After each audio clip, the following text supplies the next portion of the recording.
Hello dear students. तो यह एक महत्वपूर्ण सूचना है आपके सी एस आर नेट जो एग्ज़ाम होने वाला है उसके लिए और सी एस आर नेट के सिलेबस के विषय में। अगर आप C S R H R D G की वेबसाइट पर जाएंगे तो यहाँ ऊपर एक नोटिस फ्लैश हो रहा है। अगर आप देखेंगे notice regarding consultation from stake holders on the propose revise syllabus. इसका मतलब क्या है? अगर आप ये समझ रहे हैं कि सी एस आर नेट का सिलेबस चेंज हो चुका है, ऐसा नहीं है। तो ये क्या है, इसका मतलब जानते हैं। अगर आप इसमें क्लिक करेंगे तो देखेंगे consultation from the stake holders on the propose revise syllabus of for disciplines of CSIR UGC NET examination. इसका मतलब क्या है उसके विषय में बाद में जानते हैं, पहले क्या यहाँ लिखा गया है वो जान लेते हैं। देखो तो ये तो आप पहले से जानते हैं कि ये कंप्यूटर बेस्ड टेस्ट होता है और ये 2 बार 1 साल में होता है। तो considering significant developments in various subject areas over the past decade, पिछले दशकों में जो सिग्निफिकेंट डेवलपमेंट्स हुए हैं वेरियस सब्जेक्ट्स में, अलग अलग सब्जेक्ट में, उसको ध्यान में रखते हुए सब्जेक्ट्स के जो एक्सपर्ट हैं उनके द्वारा यह आवश्यकता महसूस की गई कि हमें सिलेबस में क्या करना चाहिए, चेंज करना चाहिए। उसके ही परिणाम स्वरूप the syllabus of 4 following subject has been revised by the committee members. तो उसके लिए कमेटी गठित की गई होगी और कमेटी मेंबर्स ने क्या किया है, उसका सिलेबस को रिवाइज किया है। ठीक है, ये अभी ध्यान रखें, ये अप्लाई लागू नहीं हुआ है। ठीक है, अभी ये सिलेबस आपका पुराना वाला ही है। फॉलोइंग बहुत सारी डिस्कशंस और मीटिंग्स के बाद सब्जेक्ट मैटर पर जो हुई थी। ठीक है, तो ये 4 सब्जेक्ट हैं आपके, केमिकल साइंसेज और earth atmospheric ocean and planetary sciences, mathematical sciences and physical sciences. Okay, हम मैथमेटिकल साइंस के बारे में देखेंगे क्या सिलेबस रिवाइज्ड है, लेकिन उससे पहले इस लाइन को पढ़ने। इसका मतलब क्या है? इसका मतलब है कि आपको इस पर फीडबैक देनी होगी। जो भी CSR स्टेक होल्डर्स माने होता है, जिनका भी CSR नेट से हित जुड़ा हुआ है, राइट, जो भी आप जुड़े हुए हैं, आप सारे स्टूडेंट्स या फैकल्टीज़ या मैं भी, तो इस पर हम फीडबैक दे सकते हैं कि CSR नेट का सिलेबस चेंज होना चाहिए वगैरह वगैरह। तो इसमें क्या है वो भी देख लेते हैं। तो देखो, revised syllabus is uploaded on the CSR HRDG website, ये अपलोड किया गया है। And the stake holders are requested to fill the feedback form at given link. तो यहाँ पे आपको अपनी फीडबैक देनी है, ओके, प्रतिक्रिया देनी है।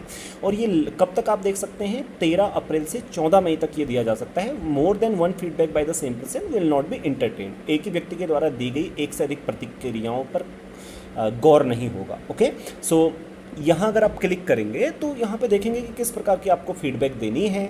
तो CSIR भारत का नवसंचार इंजन। सो अगर आप यहाँ देखेंगे तो आपको नाम के लिए पूछा गया है, email ID, contact number, department, university name, वो आपको मेंशन करना होगा ताकि आपकी जो फीडबैक है वो अंडर कंसिडरेशन ली जाएगी। और सब्जेक्ट, यहाँ सब्जेक्ट भी चूज कर सकते हैं आप किस सब्जेक्ट पर दे रहे हैं, इनरोलमेंट नंबर, ओके। एंड उसके बाद please select your ID, okay, your role, student हैं या कुछ और हैं, जैसे फैकल्टी हैं या PhD स्टूडेंट हैं या फिर कुछ और जो भी है। तो डिपार्टमेंट, यूनिवर्सिटी नेम ये डालना होगा। ठीक है, अब ऐसा नहीं कि कोई भी आप बाहर से फीडबैक दें दे। इनरोलमेंट नंबर क्या है आपका, ओके, जैसे फॉर एग्जांपल मैं भी इसको भर सकता हूँ।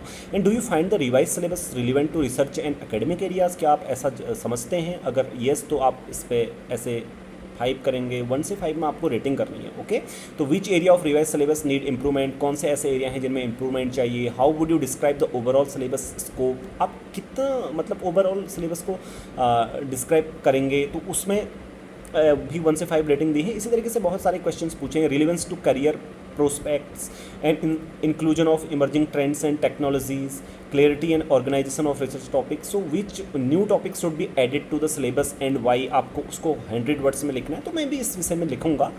Are there any topics that should be removed और रिवाइज्ड एंड वाई। सो मुझे नहीं लगता कि कुछ भी रिमूव होना चाहिए, लेकिन रिवाइज्ड जरूर होना चाहिए। And would you recommend adding more practical और theory section to the syllabus. तो ये सारी चीज़ें आप लिख सकते हैं। ठीक है, एनी एडिशनल कमेंट्स और suggestion for the revise syllabus. ठीक है, तो इसको जब ये फीडबैक फॉर्म जाएगा और उसके बाद इस पर डिसीजन लिया जाएगा और फिर आपका वो जो रिवाइज सिलेबस है वो अप्लाई होगा या नहीं, उसके विषय में आप देख पाएंगे। ठीक है, आप देख लेते हैं कि रिवाइज सिलेबस क्या क्या है। ठीक है, देखो, अगर आप मैथमेटिकल साइंस का देखना चाहते हैं तो यहाँ क्लिक करेंगे और देखेंगे। तो मैथमेटिकल साइंस के लिए अगर देखें तो मैं आपको बता देता हूं, मैंने ये देख लिया है, कोई भी मेजर चेंज नहीं है एनालिसिस के, उसमें कोई भी चेंज नहीं है, लगभग सेम है। तो अब मुझे लगता है यहाँ से आप क्वेश्चन एक्सपेक्ट कर ही सकते हैं। ठीक है, अभी जैसे इन्होंने 1 2 3 इस तरीके से डिवाइड किया है, तो 9th से आप ये मत समझना कि 9 वाला जो है metric spaces, compactness, connectedness, number, non linear spaces, space of continuous function, तो यहाँ से क्वेश्चन आएंगे 1 या 2। ओके, तो एनालिसिस के पार्ट से। ठीक है। तो कभी कभी क्या होता था, यहीं से क्वेश्चन आते हैं और आप इतना ही तैयार करते हैं, लेकिन ऐसा नहीं है। आपको फंक्शनल और ये non vector spaces, metric spaces पढ़ लेना चाहिए अच्छे तरीके से, और अच्छे क्वेश्चन आएंगे जैसे कि पीछे आया था, आपने देखे थे। और CSIR नेट का एग्जाम बहुत अच्छा हो रहा है पीछे अगर हमने देखा था तो। और लीनियर अलजेब्रा में कोई भी चेंज नहीं है spectral theorem for normal matrices के अलावा, और सब पहले से ही ऐसा हमारा सिलेबस था। कॉम्प्लेक्स एनालिसिस में बस एक चेंज है कि कन्फर्मल मैपिंग्स हटा दिया गया है, लेकिन आप उसको भी मानिए सिलेबस में, मोबियस ट्रांसफॉर्मेशन मीन्स, तो वो भी होगा ही, और कोई भी चेंज मुझे नहीं दिखाई पड़ता, ठीक है, और पहले की तरह है। और अलजेब्रा एंड कॉम्बिनेटरिक्स में देखेंगे तो आप सेम सिलेबस है, कोई भी चेंज नहीं है। और field finite fields, field extension, Galois theory ये ऑलरेडी था आपके में, लेकिन टोपोलॉजी में एक पैरा कॉम्पैक्टनेस ऐड कर दिया गया है।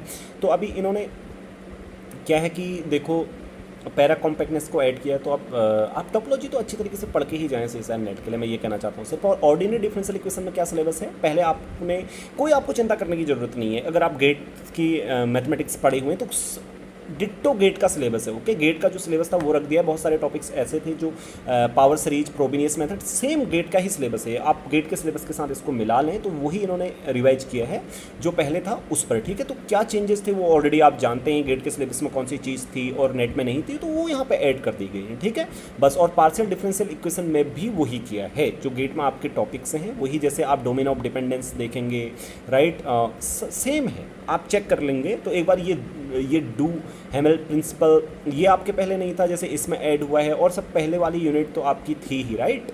और सेकंड ये अलग से Laplace equation in two variable, mean value property, maximum principle, इनसे क्वेश्चन आते रहे हैं। भले ये सिलेबस में पहले इस तरीके से नहीं लिखे थे, बट मैंने इनसे क्वेश्चन देखे हैं मैक्सिमम प्रिंसिपल वगैरह से।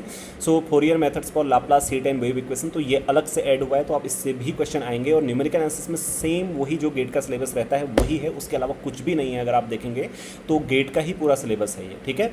और ये अलग से देखो गोरियन थ्योरम, ठीक है, ये भी आप जानते हैं लीनियर अलजेब्रा में आपने ये पढ़ी होगी, आइगन वैल्यू के संबंध में है। सो ये उसमें गेट की ही तरह है, बाकी सिलेबस आप चेक कर सकते हैं। कैलकुलस ऑफ वेरिएशन में थोड़ा सा चेंज है, function spaces, completeness of CAB, C1AB, compact subsets of CAB, ये तो अर्जेला-स्कोली थ्योरम वगैरह, राइट। तो ये आप फंक्शन एनालिसिस में पढ़ते ही हैं, तो फिर ये भी आपको पढ़ना होगा। आप इससे भी क्वेश्चन ऑब्वियसली आएगा ही। आप COB का क्वेश्चन आप ये एक्सपेक्ट नहीं कर सकते कि भाई केवल और केवल वही फंक्शनल निकालना आए बस। और लीनियर इंटीग्रल इक्वेशन में कोई चेंज नहीं है, क्लासिकल मैकेनिक्स में भी लगभग कोई चेंज नहीं है, कोई छोटे एक दो हो सकते हैं, आप चेक कर सकते हैं। और स्टेट्स के बारे में मुझे नहीं पता, मैंने नहीं देखा कि कितने क्या क्या चेंजेस हैं, मे भी हो सकते हैं कुछ चेंजेस, तो लास्ट में आप देख ले, तो ज़्यादा चेंजेस तो मुझे नहीं दिखाई पड़ते, बट आप you will check and you will find. So ये रिवाइज सिलेबस है, ये अभी फिर कहूँ आपसे अप्लाई नहीं हुआ है, इस पर फीडबैक्स देनी है सभी को। फीडबैक देने के बाद फिर उसके बाद निर्णय लेगी इस पर CSIR कि चेंज किया जाना है या नहीं किया जाना है, या फिर कुछ और भी ऐड हो सकता है, ठीक है। ऐसा नहीं कि यही सिलेबस रहेगा जो रिवाइज्ड है, क्योंकि बहुत सारे क्वेश्चन आपसे पूछे गए हैं कि आप चाहते हैं कि क्या रिवाइज होना चाहिए, क्या ये टॉपिक ऐड होने चाहिए, ये रिमूव होने चाहिए, ETC ओके। अब मैं भी फीडबैक फॉर्म भरूंगा, आप भी अवश्य फीडबैक फॉर्म भरें। और जो भी सब्जेक्ट आप अच्छे सब्जेक्ट ऐड कराना चाहते हैं तो अवश्य उस पर फीडबैक फॉर्म भरें, ठीक है। तो आज के इस वीडियो में इतना ही, फिर मिलते हैं। और जाते जाते एक सूचना, TFR या अन्य प्रकार की हायर मैथमेटिक्स में किसी भी कंपटीशन के लिए तैयारी कर रहे हैं और इस प्रकार के अपडेट्स चाहते हैं, PhD एडमिशन और CSIR नेट से रिलेटेड, तो इस चैनल को आप सब्सक्राइब कर सकते हैं। और उसके अतिरिक्त और भी किसी भी एग्जाम के लिए तैयारी करना चाहते हैं हायर मैथमेटिक्स में, CSIR नेट हो, गेट हो, TFR हो, NBHM हो, या इंटरव्यू हो, या असिस्टेंट प्रोफेसर हो, या कुछ भी हो, UPSC हो, या फिर IIT JAM हो, या फिर केवल मैथमेटिक्स सीखना चाहते हैं, तो अवश्य मैथमेटिक्स में कॉन्टैक्ट कर सकते हैं। नीचे संपर्क सूत्र दिए गए हैं। आज